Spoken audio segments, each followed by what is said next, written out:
29 अक्टूबर 1999 300 मील प्रति घंटे की रफ्तार से एक सुपर साइक्लोन उड़ीसा के तट से टकराया। ये पिछली शताब्दी में दर्ज किया गया सबसे शक्तिशाली तूफान था। ओडिशा और बंगाल पर एक बार फिर सुपर साइक्लोन का खतरा मंडरा रहा है। मौसम विभाग के मुताबिक साइक्लोन अम्पन 20 मई 2020 की शाम को तट से टकरा सकता है, लेकिन 1999 में आए सुपर साइक्लोन ने ओडिया लोगों को काफी कुछ सिखाया है। 1999 में मौसम विभाग ने अपने सर्विलांस सिस्टम के जरिए सुपर साइक्लोन को तट से टकराने से 5 दिन पहले अंडमान द्वीप से 550 किलोमीटर दूर सियाम की खाड़ी में चिन्हित किया था। उस वक्त साइक्लोन कमजोर था और भारतीय मौसम विभाग ने इसे बॉब 06 नाम दिया, लेकिन 36 घंटे के भीतर ही सुपर साइक्लोन बॉब 06 ने 260 किलोमीटर प्रति घंटे की रफ्तार हासिल कर ली। साइक्लोन के खतरे को देखते हुए ओडिशा के बालासोर, भद्रक, केंद्रपाड़ा, जगत सिंहपुर, पुरी और गंजाम इलाके को पूरी तरह खाली करा लिया गया। 29 अक्टूबर को सुबह 10:30 बजे के आसपास सुपर साइक्लोन जगत सिंहपुर जिले में इरेस्मा और बालीकुडा के बीच तट से टकराया।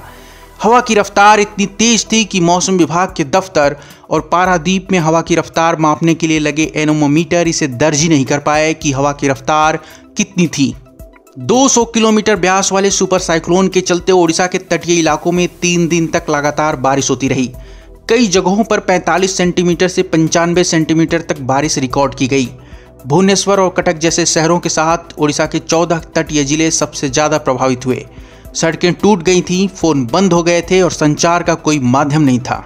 उस समय गिरिधर गमांग ओडिशा के मुख्यमंत्री थे और 28 अक्टूबर को मुख्यमंत्री गमांग अपने लोगों के लिए मदद जुटाने खातिर लगातार फोन मिलाए जा रहे थे, लेकिन तूफान ने बिजली और संचार के पोल पहले ही उखाड़ने शुरू कर दिए थे और मुख्यमंत्री गमांग का घर बचा नहीं। रात के 9 बजे तक मुख्यमंत्री के घर के सिर्फ 2 फोन काम कर रहे थे। रात के 11 बजे सिर्फ 1 फोन और आधी रात के बाद सभी डेड हो गए। बाहरी दुनिया से ओडिशा के संपर्क का एकमात्र लिंक टूट चुका था। अगले 2 दिनों तक ओडिशा बाहरी दुनिया से कटा रहा। ओडिशा डिजास्टर मैनेजमेंट अथॉरिटी के मुताबिक सुपर साइक्लोन के चलते 9000 से ज्यादा लोगों की जान गई। यह आधिकारिक आंकड़ा है जो दर्ज किया गया। अकेले जगत सिंहपुर जिले में 8000 से ज्यादा लोग अपनी जान गंवा बैठे। 7000 से ज्यादा लोग घायल हुए और 1 करोड़ से ज्यादा लोगों की जिंदगी को सुपर साइक्लोन ने प्रभावित किया। तूफान सिर्फ इंसानों को निशाना नहीं बनाते, बल्कि जानवर और मकानों को भी उजाड़ देते हैं। एक रिपोर्ट के मुताबिक 3 लाख से ज्यादा पालतू जानवर इस तूफान में मारे गए, जबकि 16 लाख से ज्यादा घर उजड़ गए।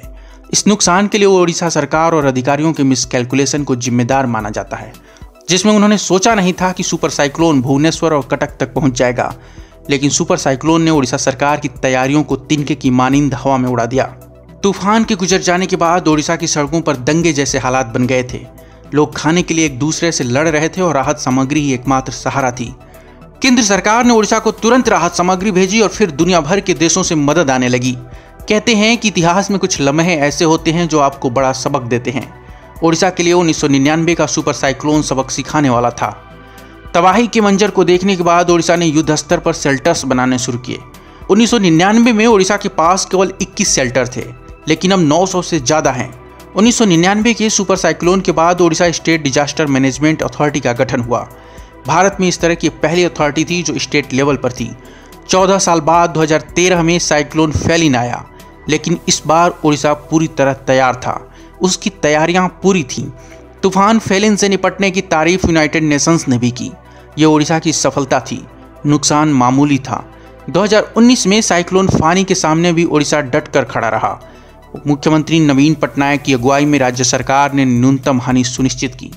अपनों की जान बचाने में पटनायक सरकार कामयाब रही। अब सुपर साइक्लोन अम्पन की चुनौती बंगाल और ओडिशा के सामने है।